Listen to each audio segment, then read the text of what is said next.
Hello friends, welcome to the Sapna's Homeschooling YouTube channel, and today we are going to learn the properties of natural resources. So what is the meaning of properties of natural resources? नमस्कार मित्र मैत्रिणींनो, तर properties of natural resources म्हणजे काय? नैसर्गिक संसाधनांचे गुणधर्म. तर हे नैसर्गिक संसाधन नेमकी काय असतात? नैसर्गिक संसाधन म्हणजे जसं की हवा आहे, पाणी आहे, हे काय झालं नैसर्गिकरित्या आपल्याला मिळालेलं आहे. कारण हवा पाणी यांचा आपण काही निर्मिती करू शकत नाही. माती झालं तर ह्या गोष्टी ह्या नैसर्गिक आहे आणि यांचे जे गुणधर्म आहेत जसं की माती, हवा आणि पाणी यांचे जे गुणधर्म आहेत ते आपण आज समजून घेणार आहोत. So let's start to learn this lesson. And जर तुम्ही या चॅनलला नवीन असाल तर लगेच चॅनल सबस्क्राईब करा, बेल आयकॉन दाबा. मी आहे सपना टीचर, मी पुणे जिल्ह्यातून आहे. Which are the gases present in the air? Why is air called a homogeneous mixture? हवेमध्ये अनेक प्रकारचे कोणकोणते वायू असतात विचारलं. हवेला एकजिन्सी मिश्रण का म्हणतात असा प्रश्न आहे. तर हवेमध्ये कार्बन डायऑक्साईड आहे, कार्बन मोनॉक्साईड आहे, नायट्रोजन आहे, हेलियम आहे, तर अनेक प्रकारचे ऑक्सिजन आहे, गॅसेस आहेत अवेलेबल. आणि आपल्याला हवेमधनं असा पर्टिक्युलर गॅस लॅबोरेटरीशिवाय वेगळा करता येत नाही. तो इतका एकजीव झालेला असतात सगळे गॅस, त्यामुळे ते एकजिन्सी मिश्रण आहे. What are the uses of the various gases in the air? तर हवेमध्ये असलेल्या वेगवेगळ्या वायूंचे उपयोग काय? तर हे सगळे वायू आपापले प्रत्येकाचे एक काम आहे आणि ते करत असतात. तुम्ही लास्ट इयर हे शिकला आहात म्हणून तुम्हाला याचा प्रश्न आहे. Properties of air. आता आपण हवेचे गुणधर्म बघूयात. Air is all around us. आपल्या भोवती हवा आहे. We cannot see it. आपण बघू शकत नाही हवेला. Yet we feel the presence of air when we inhale. आपण बघू जरी शकत नसलो तरी आपल्याला ती हवा जाणवते, कारण जेव्हा आपण श्वास आत घेतो सोडतो त्यावेळेस आपल्याला ती हवा जाणवते. Air is taken in through the nose. If we blow on our hand through our lips, we can feel the air. जसे मी आता श्वास घेतला सोडला तर आपण तोंडावर हात ठेवत आपल्याला जाणवतं की हवा बाहेर पडलेली. First take a stick. आता हा जो एक साधं सांगते पटकन की हा जो एक एक्सपेरिमेंट आहे, या एक्सपेरिमेंट मध्ये काय सांगितलंय की हवेला वजन आणि वस्तुमान म्हणजेच वेट अँड मास हे दोन्ही आहे. या एक्सपेरिमेंटमध्ये एका नळीला, ज्या नळीला मध्यभागी तराजू सारखी नळी केली आहे, ज्याला दोन बलून बांधलेत, एकात हवा भरली आहे आणि मग हवा भरलेला बलून खाली येतो आणि हवा नसलेला बलून वरती जातो. त्याच्यावरून आपल्याला कळतं की हवेला काय आहे, मास अँड वेट आहे. दुसरा जो एक्सपेरिमेंट आहे तो आहे सिरिंजचा, ज्याच्यामध्ये आपल्याला ऍटमॉस्फेरिक प्रेशर बद्दल माहिती मिळते की ही जी सिरिंज आहे तर ही काय करते, इंजेक्शन सिरिंज आहे. जेव्हा आपण ही पिस्टन म्हणजे दट्टा मागे ओढतो त्यावेळेला हवा जी आतमध्ये येते आणि मग त्याच्यावर जर बोट ठेवला आपण तोंडाला आणि मग मागणं पुश करायचा प्रयत्न केला तर ती पुश होत नाही. ते याचा अर्थ हवेला ऍटमॉस्फेरिक प्रेशर सुद्धा आहे. हे दाखवण्यासाठी इथे दोन एक्सपेरिमेंट दाखवलेले आहे. तर आपण आता हे दोन एक्सपेरिमेंट मी तुम्हाला याचा अर्थ सांगितलं की नेमके ह्याच्यामध्ये काय आहे. पुढे बघूया. On pulling the piston with the inlet hole of the syringe closed, more space become available to the air in the syringe. कारण जसं मागे आपण सिरिंजचा दट्टा ओढतो तसं आपला हवा आतमध्ये जाते. As a result, the pressure of the air in the syringe is lowered. Comparatively, the pressure of the outside air is very high. That is why when the pulled out piston is released, it is immediately pushed in. If the experiment is repeated, holding the syringe in different positions like vertical, horizontal, inclined, the piston is found to go into the same extent in all the cases. From this, we can infer that atmospheric pressure is the same in all the direction. म्हणजे त्यांनी काय केलं की syringe रिकामी घेतली, तिचं मागे दट्ट्या ओढला आणि मग त्याच्यानंतर त्याच्यावर बोट ठेवलं पुढे आणि सगळ्या दिशांना त्यांनी हा प्रयोग करून बघितल्यावर लक्षात आलं की ज्या आतमध्ये हवा भरलेली आहे आणि नंतर जी दाबण्याचा प्रयत्न केला, दट्ट दाबला जात नाहीये, त्याच्यावर त्यांनी लक्षात घेतलं की कुठल्याही दिशेला म्हणजे तुम्ही अगदी व्हर्टिकल उभं घ्या, आडवं घ्या, तिरकी घ्या, कुठल्याही दिशेला करा तरी सुद्धा ऍटमॉस्फेरिक प्रेशर कसं असतं सगळ्या दिशेंना सारखं असतं. हे या एक्सपेरिमेंटमधून दाखवायचा प्रयत्न केलाय. Is there any atmospheric pressure on the moon? तर चंद्रावर कुठल्याही प्रकारचं ऍटमॉस्फेरिक प्रेशर आहे का किंवा वातावरणाचा दाब तिथे दिसतो का, तर हे आपल्याला शोधून काढायचंय. Do you know, under ordinary conditions, atmospheric pressure at sea level is about 1,01,400 newtons per square meter. म्हणजे पर स्क्वेअर मीटरला समुद्र सपाटीला 1,01,400 न्यूटन पर स्क्वेअर आपल्याला मीटर एवढा दाब दिसतो. It is can be measured the help of barometer. आणि हवेचा दाब म्हणजे ॲटमॉस्फेरिक प्रेशर हे बॅरोमीटरनं मेजर करतात, हे लक्षात ठेवा. As we go higher above sea level atmospheric pressure decreases. म्हणजे जसजसं आपण समुद्र सपाटीपासून वर जातो तसतसं ॲटमॉस्फेरिक प्रेशर काय होतं, डिक्रीजेस म्हणजे कमी कमी होत जातं. अ लिटिल फन, एक गंमतशीर गोष्ट आहे. Place a piece of cardboard on the mouth of the glass filled completely with the water, holding the cardboard firmly in place with one hand inward the glass. Quickly take your hand away from the cardboard. What do you see? तर हा experiment तुम्ही अनेकदा केला असेल किंवा नसेल केला तर करून बघा. एक कार्डबोर्ड, एक पुठ्ठा घ्यायचा आहे, त्याच्यावर ग्लास, भरलेला ग्लासवर पुठ्ठा ठेवायचा आणि एकदम तो काय करायचं, ग्लास उलटा करायचा पुठ्ठा असेल आणि फक्त ग्लासला मागणं पकडायचं, पाणी पडणार नाही. तर हे सुद्धा ॲटमॉस्फेरिक प्रेशरमुळेच होतं. इथे ग्रेट सायंटिस्ट बद्दल सांगितलं. एक स्वीडिश सायंटिस्ट आहे Daniel Bernoulli. Put for the important principle, त्यांनी एक प्रिन्सिपल सांगितलं महत्वाचा की pressure of air decreases when its velocity increases. म्हणजे त्यांनी सांगितलं की जर वेलॉसिटी वाढली तर काय होतं, प्रेशर, एअर प्रेशर काय होतं, कमी होतं. जसं well the pressure of air increases when its velocity increases. म्हणजे वेलॉसिटी वाढली, एअर प्रेशर डिक्रीज, आणि वेलॉसिटी कमी झाली, एअर प्रेशर इन्क्रीज. तर ह्याचा संबंध दाखवलाय. If a body is moving through air in the air pressure decreases perpendicular to the direction of the motion and the air in its surrounding flows rapidly from higher pressure to lower pressure.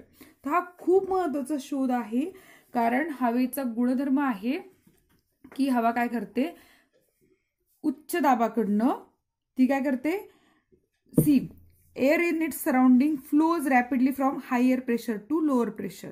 ती जास्त दाबाकडनं कमी दाबाकडे वाहते. तुम्हाला वारे म्हणजे air हा धडा आहे जॉग्राफीमध्ये, वारे हा धडा आहे, तर त्याच्यामध्ये अगदी स्पष्ट दिलेला आहे की हवा कशी जास्त दाबाकडनं कमी दाबाकडे वाहते. सो तो धडा नक्कीच बघा किंवा तुम्ही बघितला असेल तर तुमच्या लक्षात येईल. Observe and discuss. आता इथे एक प्रयोग घेतलेला आहे, तो प्रयोग आपण बघूयात. इथे एक प्रयोग आहे. या प्रयोगामध्ये एक ग्लास घेतलेला आहे, ग्लासमध्ये एक स्ट्रॉ टाकलाय, स्ट्रॉ निम्म जी आहे ग्लास पाण्याने भरलाय. या स्ट्रॉचा एक तुकडा काढलाय आणि तो आडवा असा धरलाय. जसजसं आपण फुंकर मारतो तसतसं इथून फवारा यायला लागतो.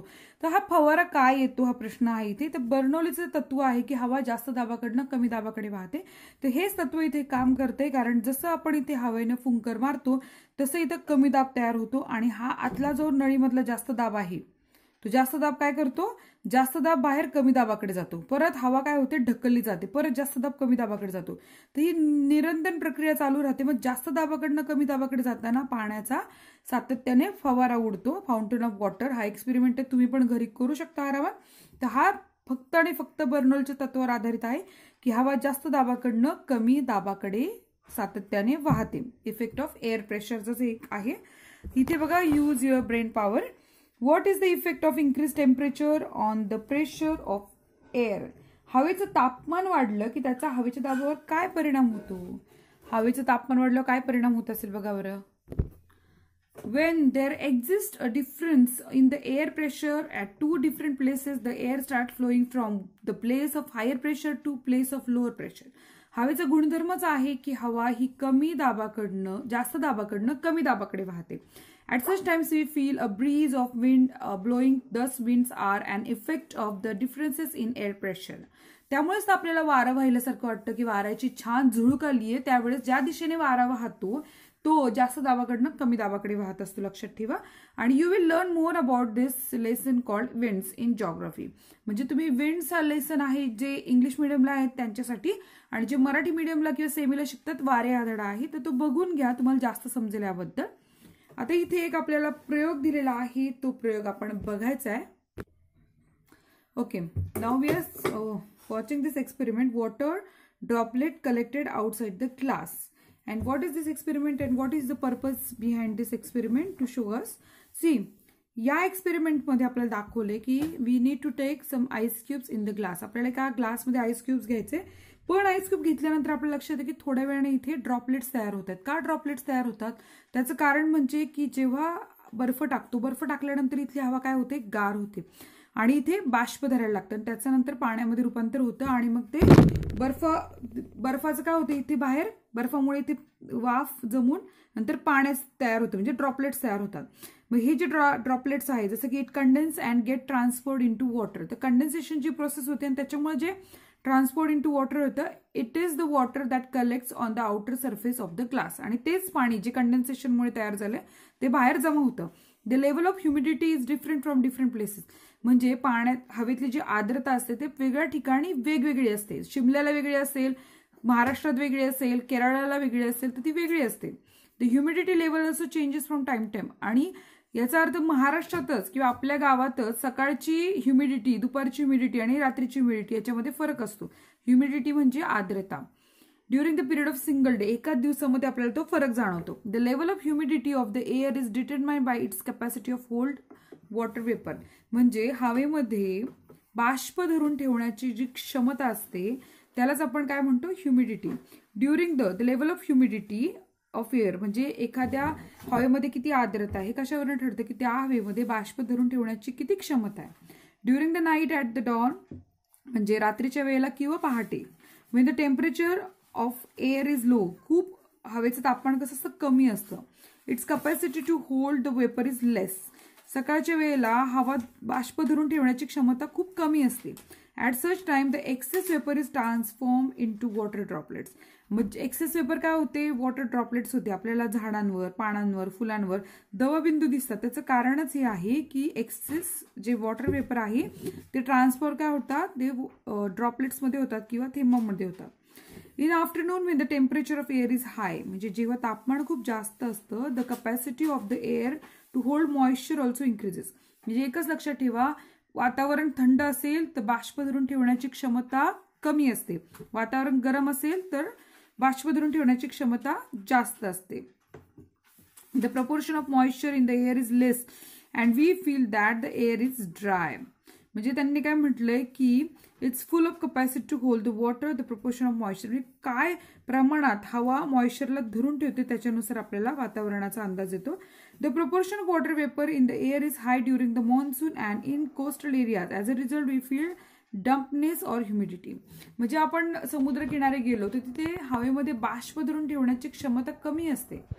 मुळातच बाष्प खूप असतं हवेमध्ये, मग आपल्याला चिकट चिकट वाटतं, गरम होतं फार. मग आपण काय म्हणतो, अरे समुद्रकिनारे तर फारच खूप गरम होते आणि बाष्पाचं प्रमाण इतकं असतं इथं की आपल्याला दमटपणा जाणवत राहतो, सतत ओलसरपणा, असा दमट वातावरण वाटतं.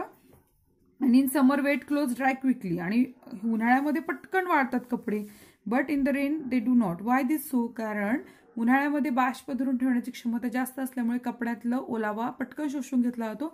हिवाळ्यामध्ये बाष्प धरून ठेवण्याची क्षमता कमी असल्यामुळे ओलावा शोषून लवकर घेतला जात नाही. इतकंच आहे ते. तर इथे आपल्याला आणखीन एक एक्सपेरिमेंट बघायचा आहे. आता इथे आपल्याला एक एक्सपेरिमेंट दिसतोय. एक्सपेरिमेंटमध्ये रिकामी बाटली घेतली आहे, पाण्यात टाकली आहे, तिला झाकण लावलं नाही, तेव्हा आपल्याला असं दिसतं की जेव्हा बाटली आतमध्ये टाकली, बाटली तर आपल्याला काहीच दिसत नाही, पण जेव्हा ती बाटली पाण्यात जाते, तिरकी होते आणि त्यात जसं पाणी चढायला लागतं तसं तसं त्यातनं बुडबुडे बाहेर यायला लागतात. याचा अर्थ काय होतो की आपण पाहिलेलं आहे पहिलं की हवेमध्ये काय आहे, हवा ही मास आणि वेट हे हवेला आहे. आपण या प्रयोगामध्ये पाहिलं होतं की हवेला काय आहे, मास आणि वेट आहे, ॲटमॉस्फेरिक प्रेशर पण आहे, आणि त्याचबरोबर हवा ही काय करते, आकार म्हणजे जागा व्यापते. तर हे दाखवण्यासाठी की जसं की ऑक्युपाईंग स्पेस ही पण एक प्रॉपर्टी आहे हवेची. ऑक्युपाईंग स्पेस केल्यामुळे इथली हवा बाहेर जाऊन आता पाणी आत येत आहे. ठीक आहे, त्यामुळे ऑक्युपाईंग स्पेस ही सुद्धा एक क्वालिटी हवेची आहे. Volume having mass and weight ही पण आहे.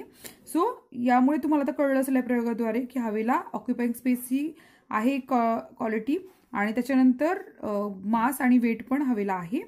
So air is mixture of very fine particle. हवेमध्ये खूप बारीक कण असतात. सम गॅसेस, काही वायू असतात, डस्ट असतो, स्मोक आहे, मॉइश्चर आहे. When rays of light fall on this minute particles, the particle spread the light in all the directions. The natural phenomena is called scattering of light.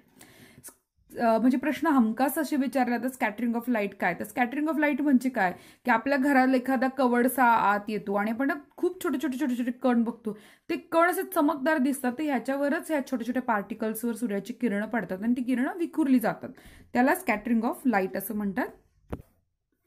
Temperature regulation. The earth receives energy from the sun and this energy is reflected by the earth in the form of heat. The constituents of air surrounding the earth such as water vapor, carbon dioxide absorb the part of its heat and give it to the other constituent of air. As a result, the earth's surface remains warm and thereby becomes suitable for it, the living world on the earth. If there were no air on the earth, the average temperature of the earth's surface would have been very low. सगळ्यात अतिमहत्वाची गोष्ट आहे की पृथ्वीवरती सूर्याचे किरण येतात आणि ते परत रिफ्लेक्ट होतात, पण ते रिफ्लेक्ट होताना त्याला ही जी आपल्या सराउंडिंग मध्ये कार्बन डायऑक्साईड आहे किंवा वॉटर वेपर आहे ऍब्सॉर्ब करतात आणि याच्यामुळे पृथ्वीचं तापमान कसं राहतं, उबदार राहतं आणि त्याच्यामुळेच आपली एवढी जीवसृष्टी निर्माण झालेली आहे पृथ्वीवर. Transmission of sound. All the sound that we hear reaches through the surrounding air. आपल्याला आवाज ऐकू येतो एकाच गोष्टीमुळे, कारण इथे हवा आहे. The density of air also changes due to change in its temperature. म्हणजे वातावरणानुसार किंवा तापमानानुसार हवेचं जो डेन्सिटी आहे ती पण कमी जास्त होते. इन विंटर म्हणजे हिवाळ्यामध्ये the density of air increases.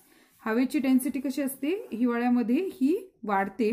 We can hear the whistle of the distance train clearly early in the morning in winter. म्हणजे हिवाळ्यामध्ये आपण अगदी लांबून येणाऱ्या ट्रेनच्या शिट्टीचा आवाज ऐकू शकतो. And air is useful as a medium for the transmission of sound. आणि हवा ही आवाजाचा म्हणजे ध्वनीला एका ठिकाणाहून दुसऱ्या ठिकाणी नेण्यासाठी एक माध्यम म्हणून फार उपयोग होतो हवेचा. तर अशा प्रकारे आपण हवेचे सगळे गुणधर्म पाहिलेले आहेत. रिवाइज करा. हवेला मास आहे, वेट आहे, हवा ही ऑक्युपाईंग स्पेस करते, हवेला ऍटमॉस्फेरिक प्रेशर आहे आणि हवा ही जास्त तापमानाकडनं कमी तापमानाकडे वाहते. त्यामुळे अशा प्रकारे तुम्ही महत्त्वाचे गुणधर्म शिकलाय. त्याचबरोबर टेम्परेचर रेग्युलेशन करण्यात हवेचा खूप मोठा वाटा आहे आणि आवाज ट्रान्समिशन ऑफ साऊंड करण्यातही हवा फार महत्त्वाची आहे. अशा प्रकारे आपण हवेच्या सगळ्या प्रॉपर्टीज बघितलेल्या आहे. खूप मोठा धडा आहे हा. तर आपण आता नेक्स्ट व्हिडिओ मी लगेच तुम्हाला वॉटर प्रॉपर्टीज ऑफ वॉटरचा करून पाठवते, मग तो तुम्ही बघा. जर हा व्हिडिओ आवडला असेल तर लाईक करा, शेअर करा, कमेंट करा आणि सपना झोम स्क्रीन चॅनलला सबस्क्राईब करा. बाय.